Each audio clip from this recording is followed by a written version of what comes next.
kita harus selalu mengoreksi diri sendiri, sehingga tiada waktu sedikit pun untuk mengoreksi, bahkan menyalahkan orang lain.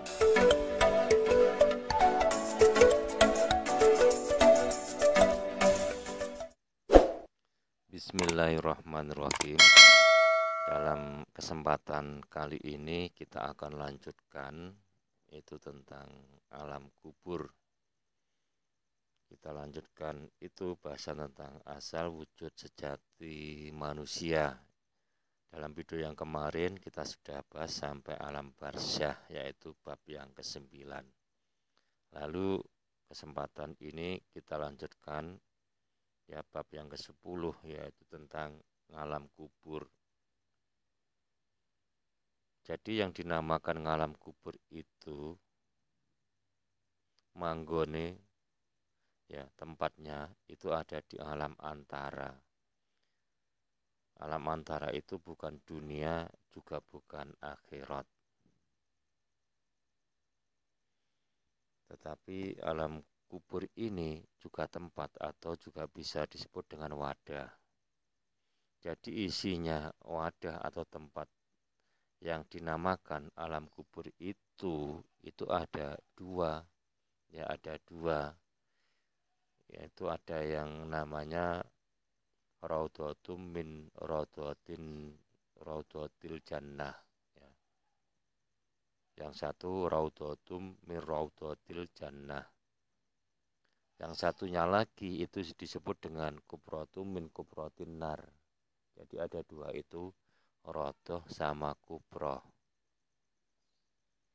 Jadi dua-duanya itu tadi ya, itu bisa disebut dengan wadah atau tempat. Dan wadah yang dinamakan rodoh ya, atau raudhatum min raudhatil jannah itu isinya itu hidupnya orang-orang mukmin hak.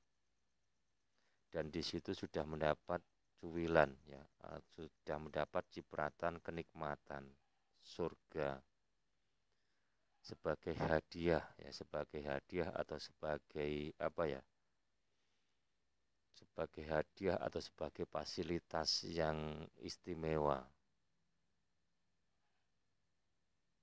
sambil menunggu akhiratnya nanti tiba.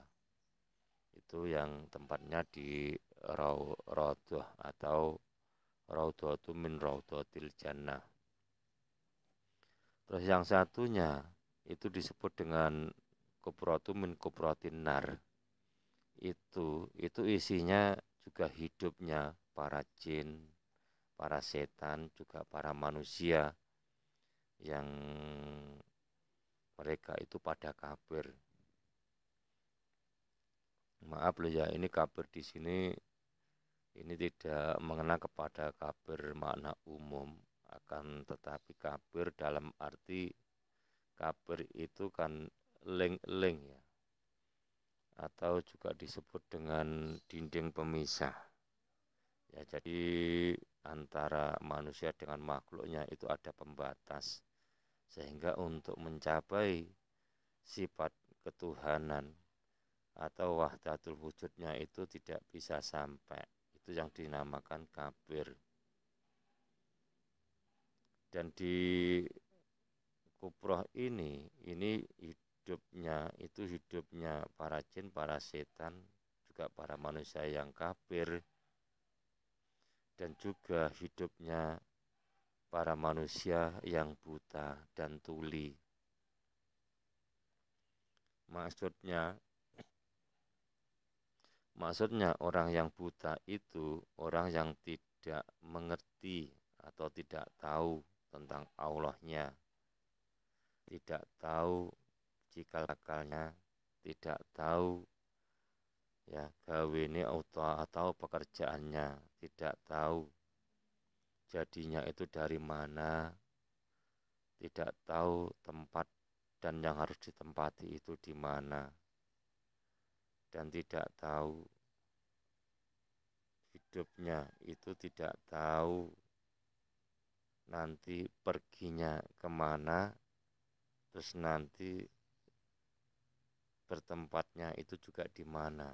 itu kalau sering di dalam bahasan itu orang-orang apa ya, kepercayaan itu menyebutnya sangkan paran dumadi.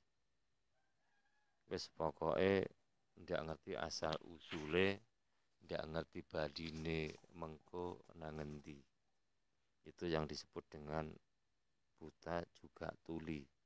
Tidak mengerti Allah, tidak mengerti dirinya sendiri, tidak mengerti yang harus dikerjakan itu seperti apa, tidak mengerti asalnya dari mana, tidak mengerti nanti kembalinya kemana. Dalam arti rojiunnya itu tidak pas.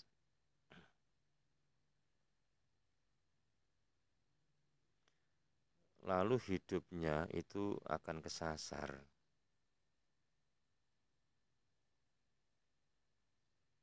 Karena pada waktu di alam barzah itu yang seperti itu akan kalah dengan bega, itu yang sudah saya bahas di alam barzah ya, kalah dengan bega karena beganya senjatanya lengkap. Jadi kalau kita ngembah alam barzah itu kita harus membawa 3 senjata yang ampuh yang melebihi bega tersebut, baru bisa selamat nanti bisa bertempat di Raudhah. Akan tetapi kalau dengan begal tersebut kalah dalam arti kembang telon atau iman tauhid, iman bako, iman kamil mukamil itu tidak dibawa dalam ngembah alam barzah tersebut, nanti akan kesasar dan akan menuju ke kota kubroh atau kubrotum min kubrotin nar. Itu tempatnya hidupnya para setan, ya para jin, juga para manusia yang kafir itu tadi. Karena yang namanya roh kalau sudah pisah dari raga, itu raganya harus segera dikuburkan di makam-makam itu. Akan tetapi rohnya ya atau hidupnya yang menghidupi raga tersebut harus kembali, dalam arti kembali kepada yang kuasa, baru bisa selamat bertempat di Raudhatum min Raudhatil Jannah itu tadi. Ya, Bapak Ibu sekalian, saya kira untuk bahasan alam kubur itu cukup sekian. Insya Allah ini sudah jelas ya, sudah jelas. Nanti kalau kurang jelas silahkan bertanya aja di kolom komentar. Insya Allah kalau bisa saya jawab, kalau belum bisa saya tanyakan yang lebih ahli gitu. Ya, saya kira cukup sekian. Semoga video ini bermanfaat ya, khususnya bagi saya juga bagi sampean semua.